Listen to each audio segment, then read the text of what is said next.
Good morning and welcome to the Morning Scoop for Thursday, July 29th. This is your daily Buckeye fix. I'm Tom Orr. The Minnesota game is in 35 days. The game against Michigan in 121 days. Thursday is the barbecue in the Horseshoe. It is a chance for the Buckeyes to take advantage of a live recruiting week before fall camp starts. There's some very big names coming to Columbus for the event. My guest today is Buckeye Scoop recruiting analyst Alex Gleitman. Alex, before we get to that, though, there is one piece of news that we didn't get a chance to talk about on yesterday's show with Ross Fulton. That is the decommitment of Benji Gosnell, tight end in the 2022 class. How big a concern is that for the Buckeyes 2022?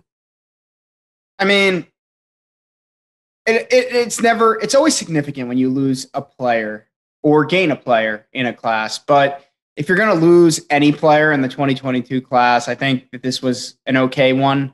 I don't think fans are too broken up about it. I don't think Ohio State's too broken up about it. Benji was one of two tight ends in the class. When you look at the ratings, forget anything else. From a fan's perspective, this will probably actually help the average star rating in the class. It might even help the overall class rating at the end when you think about who they might replace him with. But when you talk about him as a player, I just think, and Mark Givler touched on this on my Around the Oval episode yesterday as well, I think for a while maybe they like Benji, but he's not necessarily the perfect system fit there for Ohio State and how they use their tight ends. He's a guy who's really never in line in high school and just body type and things like that. Just not traditional as far as what they've been recruiting the last few years at the tight end position. When you think about guys like Jeff Hireman and Nick Vanette and Luke Farrell and Jake Hausman and even Jeremy Ruckert. I mean, while he played basically wide receiver in high school, he still has that body that kind of falls in line with the guys that they've taken. And so I just think, I'm not saying Ohio State forced him out the door or anything. I don't think that's the case. I just think it's happens every cycle where you take a kid earlier on and then both sides kind of continue to evaluate things. Is this the best fit for me as a player? Is this the best fit for us as a program? And I think, whether it's North Carolina or Florida or somewhere else that Benji ends up, someone's going to be really lucky to have him. I think he's a tremendous athlete, great kid, really hard worker. He's a really good player, but I think Ohio State's going to be just fine. They'll either, get another tight end that's a high school kid, a transfer. They'll take two in 2023. They'll be fine there. They got Bennett Christian, who I think is a really good player and fits exactly what they're looking for. But we probably should have known this was coming when we saw Ohio State working out Charlie Kenrich, who's committed to Purdue, but from Ohio at their camp in late June. When you had two tight ends committed, why are you working out a third when you're only going to take two? So probably should have been a telling sign that something was up with one of these guys, and we got our answer that it was with Benji Gosnell. All right, so now moving on to today's event. For people who don't know, the barbecue event, these are all guys, everyone we're going to be talking about in the show, these are all unofficial visits. So these are all visits they're paying for on their own dime. To me, that always seems like a pretty good indication that they're really interested in the program. Is that kind of what your takeaway is? This is not a free trip. This is something that's generally a pretty good sign that these kids are legitimately really interested in Ohio State. Am I reading that correctly? Yeah, I mean, unless you're Arizona State and Adam Brenneman and you're paying $600 for kids to fly on unofficial visit. No, look, this is the real deal. I mean, these kids are obviously, when you're from Ohio, that's an easy drive, but there's kids from Florida. There's kids from South Carolina. Looking through this list, there's a bunch of kids from Florida. And there was someone earlier this week from the state of Georgia. So these aren't kids that are just driving. There are a few driving from Pickerington, but there's quite a few getting on a plane and paying hundreds of dollars to come. And they're not just staying one day. They're coming for multiple days. So there's definitely sincere interest from, I think, all the guys that are going to be coming to campus. Well, I'm going to start by asking you about three different guys who are coming in from out of state, all of whom were pretty big names and would be pretty big additions to the Buckeyes' upcoming classes. One of them is 2022 defensive lineman Kenyatta Jackson. He is coming up from Florida. I mean, he was just, it feels like he was just up here about a month ago. So how big is that to get him back on campus again?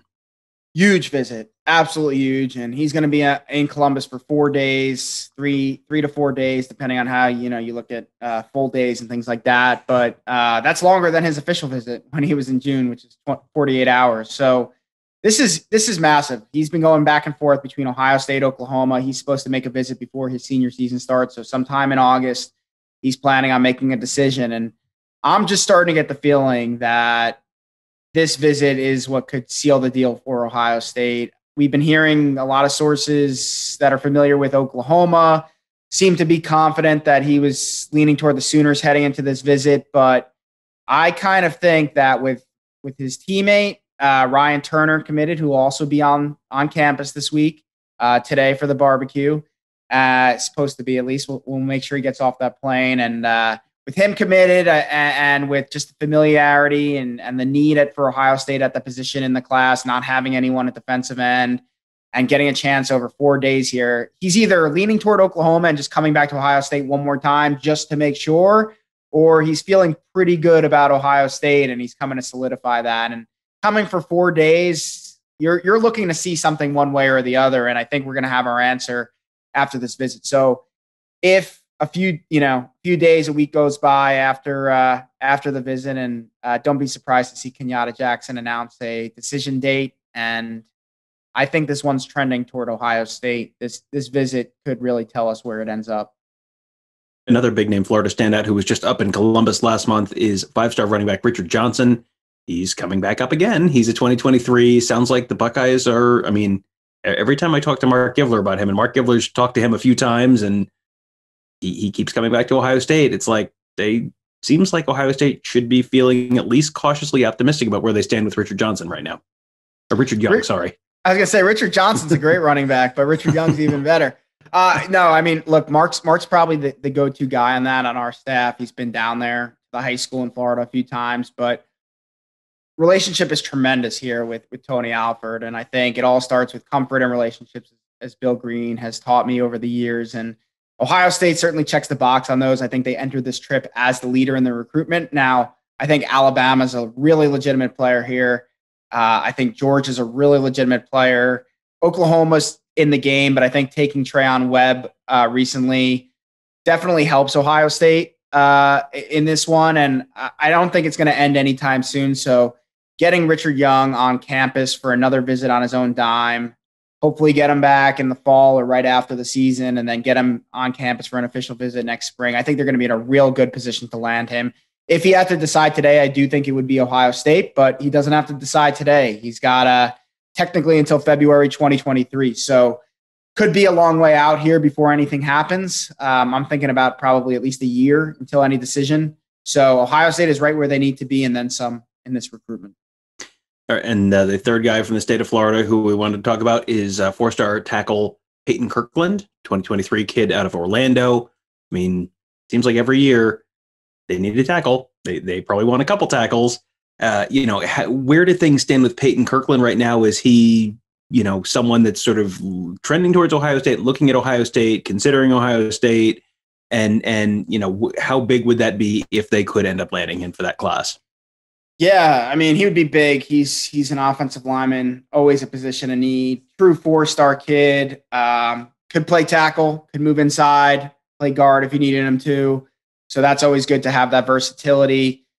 As far as Ohio State's chances, I think they have a real good shot. I'm not calling them the leader, but he hasn't been to campus. This will be his first visit. He made it a priority to get to Ohio State this week. He originally wasn't supposed to.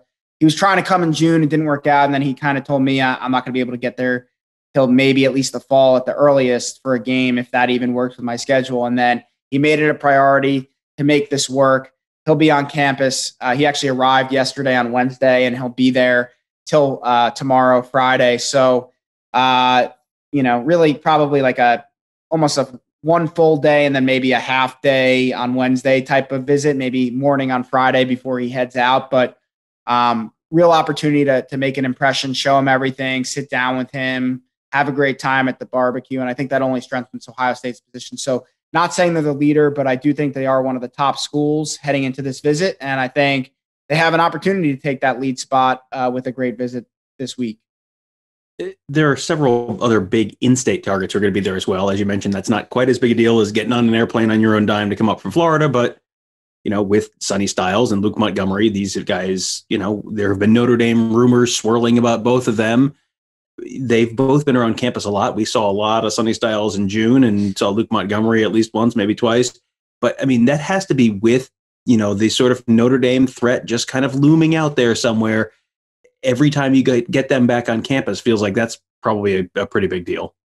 It's great. Luke, this will be his third time. Sonny, this will actually be technically his fourth visit this summer. So I understand both sides. Ohio State writers think Ohio State leads for Sonny Styles. Notre Dame writers think Notre Dame leads for Sonny Styles. And I think both of them have their reasons. I think both staffs are confident. Obviously, Lorenzo Styles Jr. is a freshman at Notre Dame. There's comfort there. He'll be there a lot. And then Lorenzo Styles Sr. was a Buckeye. He lives in Columbus. I think Sonny's personality fits Ohio State really well. I think he's got a really great relationship with the staff. So I could really see this one going either way. I personally think Ohio State does have the edge. And I think, to your point, and Mark made a great point on my show yesterday, was if he's such a lock for Notre Dame, why is he wasting his time, even though Pickerington's so close, coming to Ohio State, working out with the coaches, coming to see his cousin or his buddy work out the day before he came back to work out? Why is he coming to this barbecue to get around some of the other recruits in his class? I don't think he's coming there in a Notre Dame shirt trying to get them to go to South Bend. So he could end up at Notre Dame. I just think that I agree with Mark. There's a lot, that's a lot of effort to show interest in Ohio State if you're definitely going to Notre Dame, right?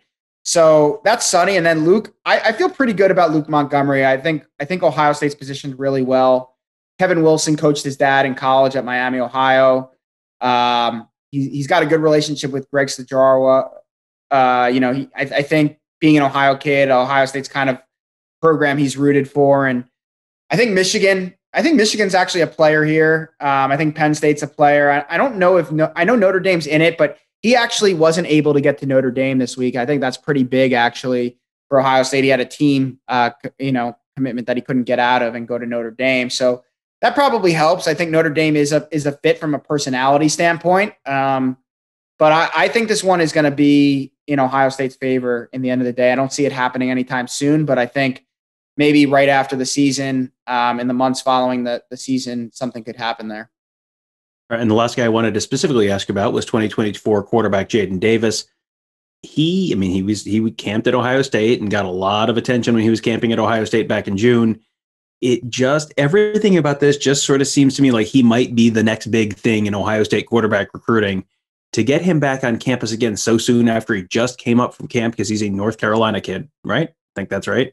Yeah, North Carolina. South Carolina. Yeah, it's all the same. It's all, to me, though, that's an indication that Ryan Day and Corey Dennis may be zeroing in on him as potentially their top guy for 2024. Am I reading that right?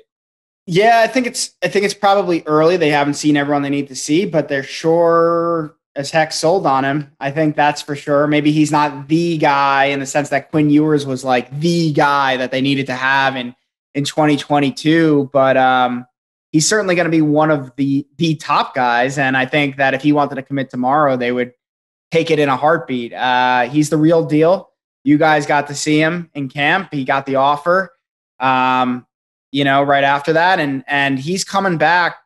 This isn't something to overlook. He was here with his coaches and trainers, I think, the first time around. He's bringing his parents back this time. So it's very early for a kid who's going to be a sophomore in high school, but the fact that he's coming back on his own dime a second time to Ohio State, bringing his parents so that they can see it, meet the coaches, build that relationship, I think is really important. And so Ohio State, very high interest in him, very high interest in Ohio State. And so this is absolutely a big visit that people should not be overlooking. Well, yesterday you dropped a brand new version of your ADEC column on our Ask the Insiders board with a ton of much more in-depth information on some of the guys we've talked about, a bunch of guys we haven't talked about who are all going to be at Ohio State today for this big event.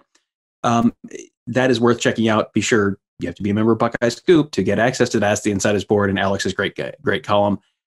So consider doing that right now. But while you're fishing out your credit card to sign up for the site, Alex, give us one other name on the list of visitors for Thursday that is someone that people should maybe be paying attention to this week, either as someone who might be a commit soon or like a really significant name that they have on campus today.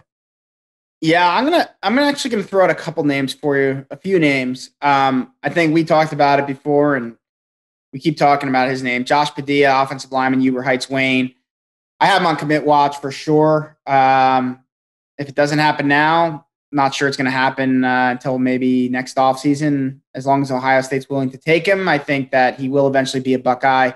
But two guys, kind of dark horse guys, I think could end up as Ohio State players in the 2023 class. Wide receiver Anthony Brown out of Springfield, camped twice at Ohio State, was kind of told, just wait, we need to evaluate things, see how some things shake out. And Mark brought up a great point. I was trying to find the right way to say it, and he kind of found the right words. It's like, how many times can you ask a kid to come to campus who you know really wants an offer, probably would take it almost on the spot, and you just keep asking him to come, and then you keep not offering him a scholarship. So I wouldn't be shocked if when he comes today to the barbecue that he gets that offer. They give it to him in person, and I think he could be a real strong candidate to end up in the class. And then the other guy I just wanted to mention was Tamir Robinson, linebacker out of the Pittsburgh area, camped at Ohio State, earned an offer in late June. He's a kid who I think Ohio State in the past has done pretty well in that Pittsburgh area.